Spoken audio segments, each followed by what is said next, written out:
El Amazonas no es solamente una selva, es un territorio tan grande, tan cerrado y tan difícil de entender que durante siglos funcionó como una frontera entre lo que sabemos y lo que creemos saber. En los mapas aparece como una región verde, enorme, atravesada por ríos, pueblos, comunidades indígenas, animales imposibles y zonas donde todavía hoy hay lugares que no se conocen del todo.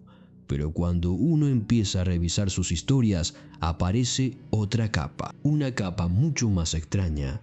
Luces que bajan del cielo y atacan a personas en pueblos costeros de Pará.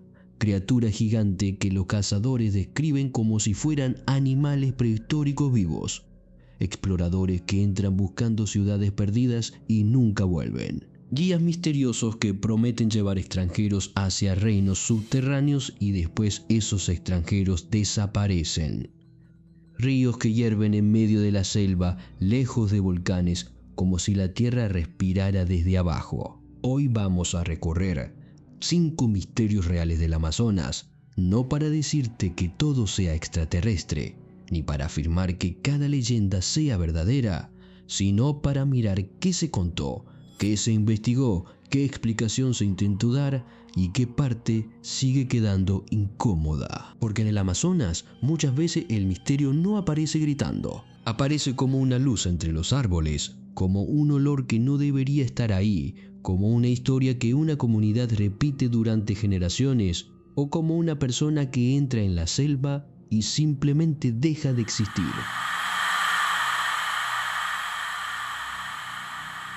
El primer caso nos lleva a Brasil, al estado de Pará, en la zona de Colares, una isla ubicada cerca de la desembocadura del Amazonas. Y este caso es probablemente uno de los episodios ovni más perturbadores de toda América Latina, porque no se trata solamente de luces vistas en el cielo. Estamos hablando de un fenómeno que los pobladores llamaron chupa chupa, porque según los testimonios, esas luces no solo aparecían, sino que atacaban a las personas con rayos o haces luminosos que dejaban marcas, quemaduras, debilidad, mareos y una sensación de pánico que terminó afectando a pueblos enteros. En 1977, los reportes fueron tan insistentes que la Fuerza Aérea Brasileña envió personal a investigar la zona dentro de una operación que después sería conocida como Operación Prato, Operación Platillo. Esa investigación militar se concentró en municipios de Pará, incluyendo Colares, y reunió testimonios, observaciones, fotografías, croquis y reportes de cuerpos luminosos que los propios documentos militares intentaban clasificar sin dar una explicación definitiva. Ahora, para entender por qué este caso es tan fuerte, hay que imaginar el lugar. Colares no era una ciudad grande llena de luces, tráfico y ruido. Era una zona costera, selvática, con comunidades donde la noche todavía tenía peso. Y cuando la noche tiene peso, cualquier luz extraña se vuelve mucho más inquietante. Los primeros relatos hablaban de objetos luminosos que aparecían sobre el agua, sobre los árboles o cerca de las casas. Algunas personas los describían como esferas, otras como luces alargadas, otras como objetos con colores rojizos, amarillos o azulados. Pero lo que más miedo provocó no fue solamente verlos. Fue la idea de que esas luces parecían buscar a la gente. Los pobladores empezaron a decir que los objetos emitían rayos, y no rayos como un relámpago común, sino haces concentrados, dirigidos, como si algo estuviera apuntando. Algunas víctimas aseguraban sentir calor, parálisis, choques eléctricos, temblores, dolor de cabeza, debilidad o adormecimiento del cuerpo. En los documentos vinculados a la operación se mencionan entrevistas a pobladores y también declaraciones médicas sobre personas que decían haber sido alcanzadas por esos focos de luz. Una médica de la unidad sanitaria de Colares declaró haber atendido casos con síntomas como crisis nerviosa, paresia, mareos, temblores, quemaduras de primer grado y marcas pequeñas en la piel. Y acá es donde el caso se pone incómodo porque ya no hablamos solo de vi algo raro. Hablamos de gente yendo a consulta médica por efectos físicos asociados a un fenómeno que nadie sabía nombrar. La Fuerza Aérea envió equipos de inteligencia, cámaras, binoculares, grabadores y otros instrumentos. Los militares hacían vigilia durante la noche y dormían de día, tratando de registrar aquello que los habitantes ya venían denunciando. En algunos registros militares aparecen observaciones de cuerpos luminosos con movimientos rápidos, cambios de dirección, luces de colores y velocidades estimadas muy altas. Y esto es importante porque incluso si uno no cree en extraterrestres, el hecho de que militares hayan ido a mirar el cielo durante semanas ya convierte al caso en algo fuera de lo común. No fue una anécdota aislada ni un rumor de bar. Fue un episodio que generó suficiente presión como para activar una investigación oficial. Pero claro, también existen explicaciones racionales.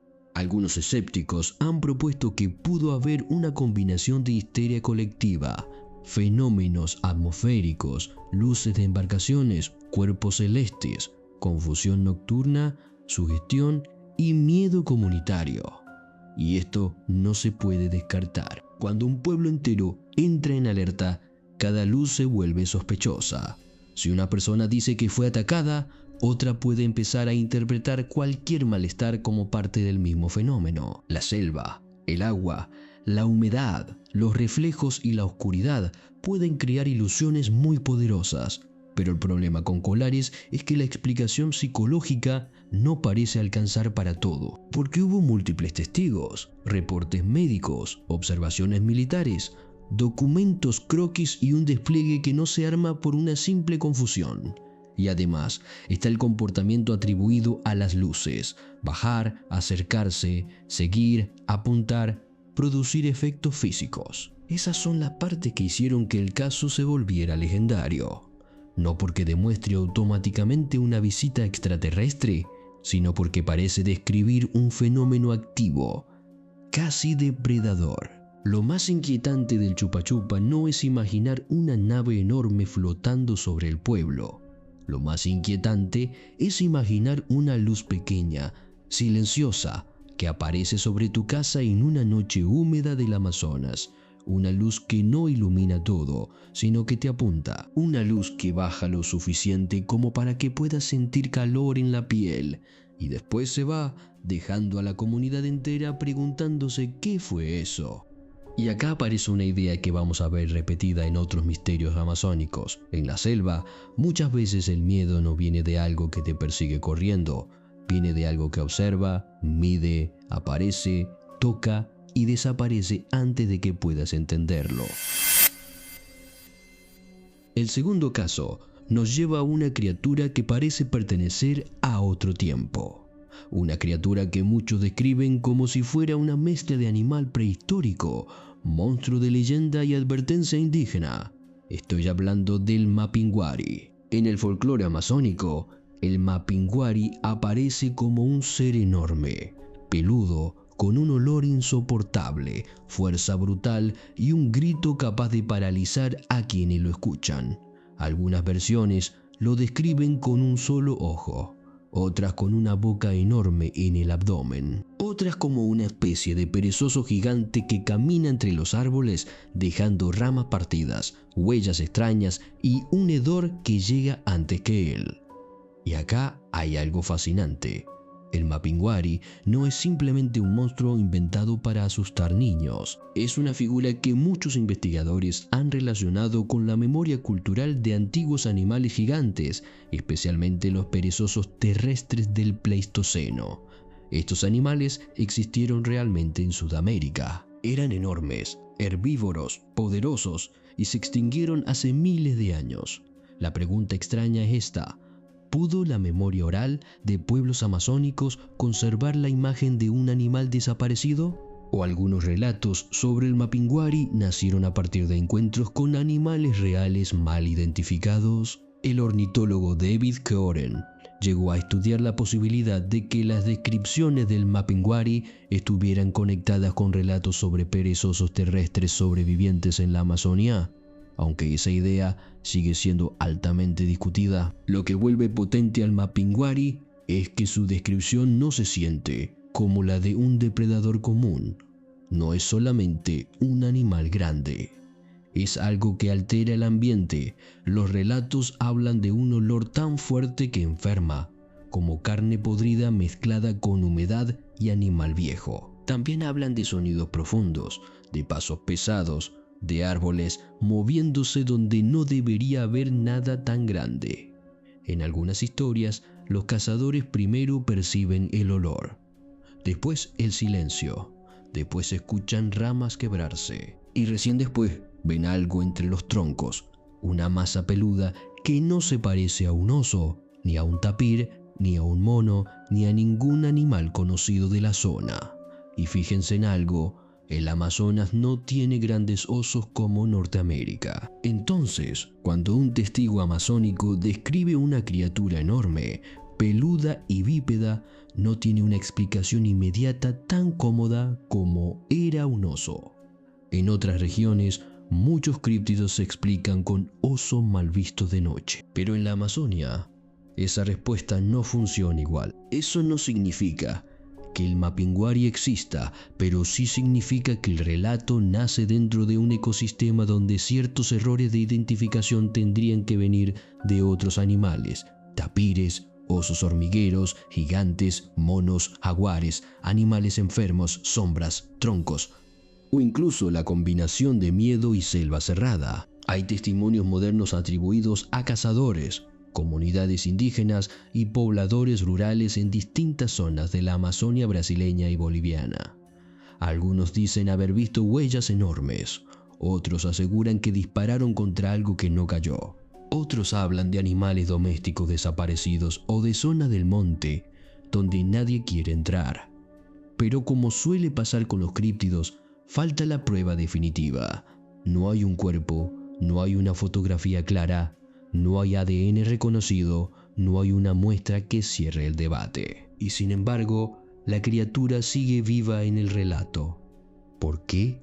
Porque el Mapinguari representa un miedo muy amazónico, el miedo a que la selva todavía guarde animales que no deberían existir.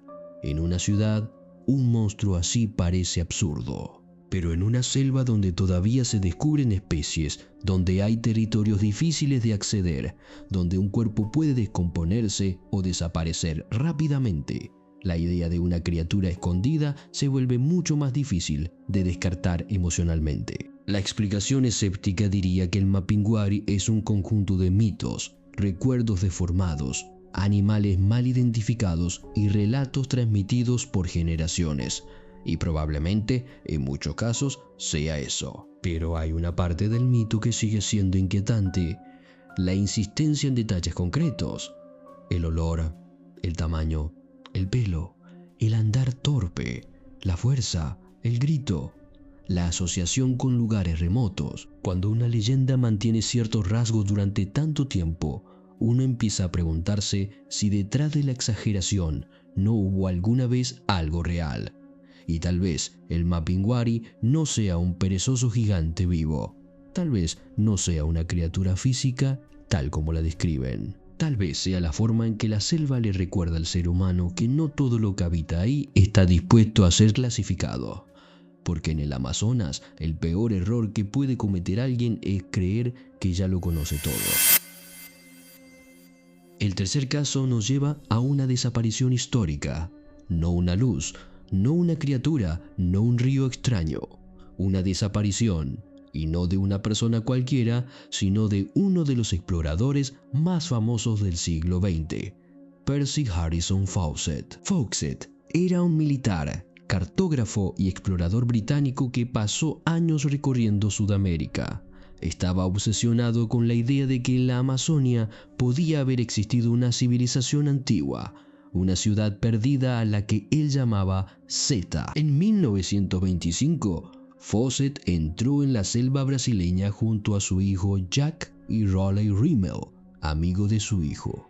Después de enviar su última comunicación, desaparecieron sin dejar rastro. El caso Fawcett tiene todos los elementos de un misterio clásico: una expedición ambiciosa, mapas incompletos, rumores de ciudades perdidas, advertencias, selva cerrada, pueblos indígenas, enfermedades, hambre y una última carta antes de entrar en territorio desconocido. Según reconstrucciones históricas, la expedición partió desde Cuiabá en abril de 1925 y se internó hacia la región del Xingu. La última comunicación conocida de Fawcett fue enviada el 29 de mayo de 1925, cuando decía que se preparaban para avanzar hacia territorio no cartografiado.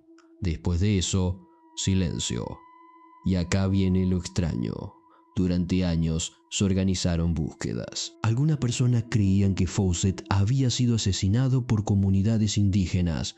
Otros pensaban que había muerto de hambre, enfermedad o accidente.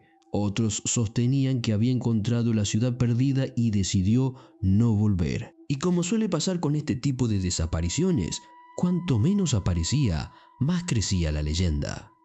Porque un cuerpo puede cerrar una historia. La ausencia, en cambio, la abre para siempre.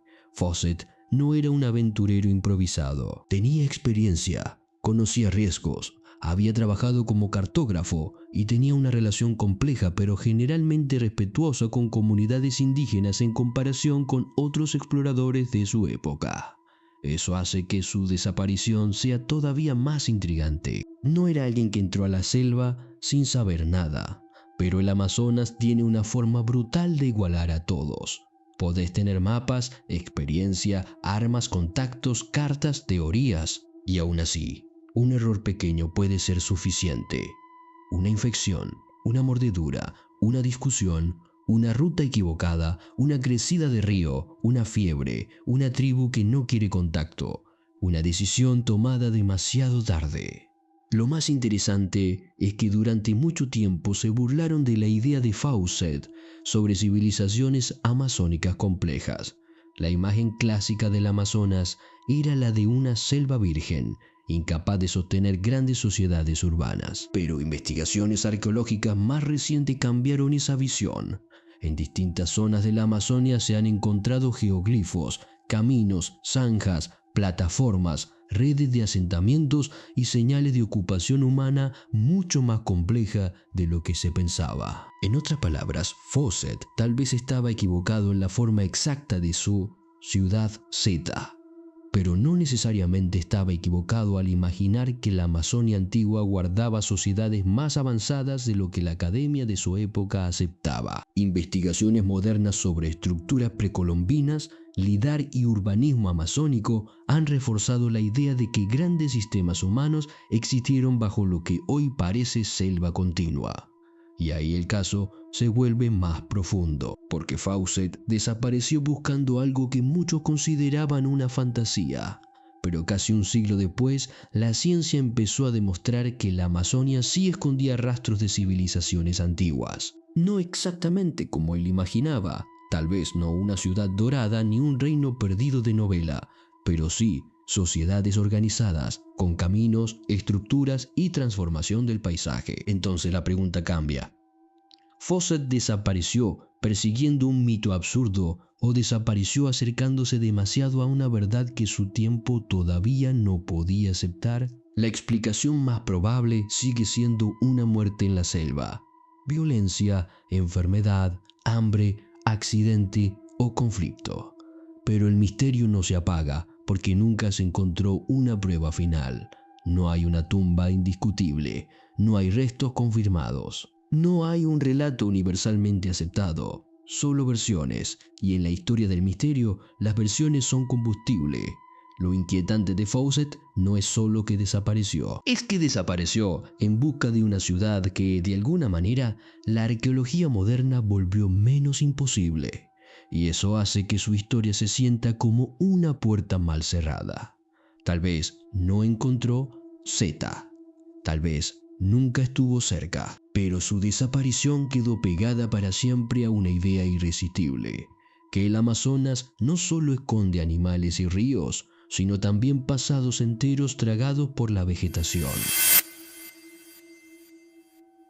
El cuarto caso es más oscuro y mucho más incómodo, porque mezcla ciudad perdida, supuestos secretos indígenas, túneles subterráneos, nazis extraterrestres, desapariciones de viajeros y un guía cuya historia parece moverse siempre entre la mentira y el peligro. Estoy hablando de Akakor y de Tatunka Nara. La leyenda de Akakor se hizo famosa en los años 70 cuando el periodista alemán Karl Brugger publicó una historia basada en los relatos de un hombre conocido como Tatún Kanara. Según él, Akakor era una ciudad perdida o reino subterráneo en el Amazonas vinculado a una civilización antigua, a seres venidos del cielo y a secretos ocultos en la selva. La historia tenía todo para volverse irresistible: ruinas escondidas, túneles, sabiduría ancestral, contacto extraterrestre, nazis refugiados, tribus secretas y una geografía imposible de verificar. Con el tiempo, sin embargo, investigadores identificaron a Tatún Kanara como Hans Winterhauck, un alemán nacido en Coburgo, y la historia de Akakor quedó asociada a engaños, contradicciones y desapariciones inquietantes. Y acá hay que contar esto con mucho cuidado, porque Akakor no es un caso donde podamos decir esta ciudad existe. Al contrario, todo apunta a que la historia fue inventada o manipulada, pero lo que vuelve al caso oscuro no es la ciudad perdida en sí. Lo oscuro es lo que ocurrió alrededor de quienes creyeron en ella. Durante los años 80, varios extranjeros viajaron al Amazonas fascinados por la posibilidad de encontrar Akakor o de internarse con Tatún Kanara como guía. Algunos nunca regresaron. Entre los casos asociados a esta leyenda se mencionan exploradores y aventureros que desaparecieron después de adentrarse en la selva. La sospecha durante años se centró en el propio Tatunka, aunque él negó responsabilidad. Algunas investigaciones periodísticas y documentales trataron el tema como una mezcla de mito amazónico, estafa, crimen y desapariciones sin resolver. Y esto es lo que hace que Akakor sea tan perturbador. Quizás no había una ciudad perdida, quizás no había extraterrestres, quizás no había túneles secretos, pero sí había personas reales entrando a la selva detrás de esa promesa, y algunas de esas personas no volvieron. Entonces el misterio cambia de forma. Ya no se trata de si Akakor existe, sino de cómo una historia puede volverse tan poderosa que alguien arriesga la vida por ella. Tatún Kanara construyó una identidad. Decía ser jefe indígena, hablaba de linajes antiguos, de secretos ocultos, de conocimiento que no estaba disponible para cualquiera. Y en ese tipo de relatos hay una trampa muy peligrosa. El misterio se vuelve una autoridad. Si alguien dice, yo conozco el camino hacia una ciudad que el mundo no debe ver, el oyente no solo está escuchando una historia, está siendo invitado a cruzar una frontera. Y el Amazonas, con su inmensidad real, hace que esa invitación parezca posible. La explicación racional es clara. Akakor fue muy probablemente una ficción, una historia fabricada, un mito moderno alimentado por exotismo, interés editorial, turismo de aventura y fascinación occidental por ciudades perdidas. Pero el elemento criminal o trágico alrededor del caso impide que se lo descarte como una simple mentira colorida. Porque cuando una mentira lleva gente a la selva y esa gente desaparece, la mentira deja de ser inofensiva. Hay algo muy importante en este caso. El Amazonas ha sido usado muchas veces como pantalla para fantasías externas. Exploradores europeos, escritores, aventureros, buscadores de tesoros y teóricos de lo oculto proyectaron sobre la selva sus propios deseos. Oro, reinos, Atlántida, extraterrestres, nazis, tribus secretas. Y en medio de esas fantasías estaban las comunidades reales, los peligros reales, los ríos reales, las enfermedades reales y la violencia real. Por eso Akakor funciona como un misterio diferente. No nos pregunta, ¿existe una ciudad subterránea? Nos pregunta algo peor. ¿Hasta dónde puede llegar una persona cuando cree que alguien le está ofreciendo acceso a un secreto absoluto? ¿Y cuántas desapariciones se pueden esconder detrás de una buena historia? Lo más inquietante de Akakor no es la posibilidad de que haya una civilización extraterrestre bajo la selva. Lo más inquietante es imaginar a un viajero extranjero, convencido de estar a punto de descubrir algo enorme, siguiendo a un guía por ríos oscuros, cada vez más lejos de cualquier ayuda, sin saber que tal vez no está entrando en una leyenda, sino en una trampa. El quinto caso parece menos paranormal al principio, pero tiene una fuerza visual tan extraña que durante mucho tiempo sonó como una leyenda imposible. Un río hirviendo en medio del Amazonas. No una fuente termal pequeña, no una pileta caliente. Un río real, largo, humeante, con temperaturas capaces de quemar y matar animales que caen en él. Estoy hablando del Llanay-Timpixca, conocido como el río hirviente del Amazonas peruano. Durante años, para muchas personas, la idea de un río hirviendo en la selva sonaba absurda. Los ríos calientes suelen estar asociados a zonas volcánicas o geotermales evidentes. Pero este río está en una región de la Amazonia peruana, alejada de volcanes activos cercanos. El geocientífico Andrés Russo escuchó la leyenda desde niño y años después viajó a la zona en 2011 para estudiarla. Allí encontró un río con aguas extremadamente calientes, considerado sagrado por comunidades locales, especialmente en el contexto espiritual de Mayantuyacu. National Geographic describió cómo Russo investigó este río legendario y cómo la ciencia comenzó a estudiar un fenómeno que para muchos ya existía desde hacía generaciones dentro del conocimiento local. Y acá hay algo clave. Este caso no necesita extraterrestres para ser inquietante, porque a veces la naturaleza, cuando aparece fuera de lugar, da más miedo que cualquier criatura. Imagínate caminar por la selva, escuchar agua corriendo, ver vapor entre los árboles y acercarte a un río que literalmente puede cocinar lo que cae dentro. En algunas partes, las temperaturas se acercan a niveles peligrosísimos. Animales pequeños que caen pueden morir rápidamente. Una persona que mete la mano puede quemarse en segundos. Y todo esto ocurre en medio de vegetación, cantos de aves, humedad y barro, como si la selva escondiera una herida abierta de la tierra. El nombre Llanay-Timpixca suele traducirse como algo parecido a hervido por el calor del sol. Y esto ya muestra la diferencia entre el conocimiento científico y el conocimiento tradicional. Para las comunidades locales, el río no era un descubrimiento nuevo. No necesitaban que un científico viniera a decirles que existía.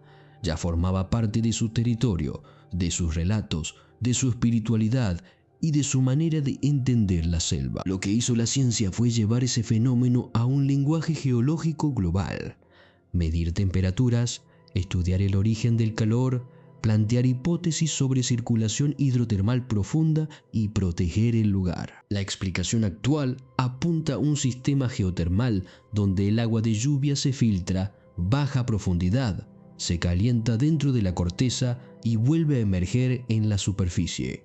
Pero el misterio está en la escala y en la ubicación. Porque ahí, ¿cómo se mantiene ese nivel de calor? ¿Qué tan profundo viaja el agua antes de regresar? ¿Cuánto del sistema subterráneo conocemos realmente? Como pasa con muchos fenómenos naturales extremos, tener una explicación general no significa que ya no haya preguntas. Narrativamente, el río hirviente funciona como una leyenda que resultó ser real. Y eso es muy poderoso, porque muchas veces se trata el conocimiento local como exageración o mito.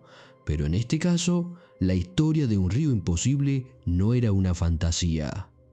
El río estaba ahí, humeando, quemando, esperando que alguien de afuera dejara de reírse y fuera a verlo. Y acá el Amazonas vuelve a enseñar lo mismo. Lo desconocido no siempre es falso. A veces es desconocido para quienes no viven ahí. Para las comunidades locales, muchos misterios no son misterios. Son lugares que se respetan. Lugares donde no se entra sin permiso. Lugares donde la selva no se comporta como debería comportarse según los libros. Lo inquietante del Llanay-Timpixca no es que sea inexplicable. Lo inquietante es que demuestra que el Amazonas todavía puede guardar fenómenos que parecen imposibles hasta que alguien los mide. Y eso abre una pregunta mucho más grande. Si una leyenda sobre un río hirviendo resultó ser cierta, ¿cuántas otras historias de la selva nacieron de algo real que todavía no supimos interpretar? Y ahora, si juntamos estos 5 casos, aparece una imagen del Amazonas mucho más compleja. Colares nos muestra luces que parecían atacar desde el cielo. El Mapinguari nos muestra una criatura que podría ser mito, memoria prehistórica o miedo profundo de la selva. Fouquet nos muestra inventada puede llevar personas reales hacia la desaparición. Y el río hirviente nos muestra que a veces la naturaleza misma parece paranormal antes de ser comprendida. Estos misterios no son iguales, pero comparten algo. Todos dependen del territorio. No podrían ocurrir de la misma manera en otro lugar. Colares necesita la noche húmeda de Pará. El Mapinguari necesita selva cerrada. Fawcett necesita mapas incompletos y ríos que parecen no terminar nunca. Akakor necesita esa idea de profundidad infinita donde cualquier secreto podría esconderse. El río hirviente necesita una selva donde la ciencia llega tarde y las leyendas llegan primero. Y tal vez esa sea la clave. El Amazonas no es misterioso solamente porque sea grande. Es misterioso porque todavía obliga al ser humano a aceptar límites. Límites de exploración, límites de explicación, límites de memoria, límites de control. En la ciudad creemos que todo puede ser registrado, fotografiado, medido y resuelto. Pero en la selva, no. En la selva una luz puede desaparecer detrás de los árboles. Un cuerpo puede no encontrarse nunca. Una huella puede borrarse con la lluvia. Una historia puede sobrevivir siglos sin necesitar documentos. Y un río puede hervir en silencio mientras el resto del mundo cree que eso no existe. Así que ahora quiero saber qué piensan ustedes. De estos 5 misterios del Amazonas, ¿cuál les parece más inquietante? El Chupa Chupa de Colares porque tuvo testigos, médicos y militares investigando. El Mapinguari porque podría esconder una memoria de criaturas antiguas. La desaparición de Percy Fawcett porque entró buscando una ciudad perdida y nunca volvió. Akakor porque muestra cómo una leyenda puede transformarse en desapariciones reales. O el río hirviente porque demuestra que a veces la selva convierte lo imposible en algo físico, caliente y mortal. Déjenme su teoría en los comentarios, porque de verdad quiero leerlos. Y también quiero saber algo más. ¿Creen que estos casos son misterios separados, cada uno con su propia explicación? ¿O creen que el Amazonas funciona como uno de esos lugares del mundo donde la realidad todavía tiene zonas que no sabemos nombrar?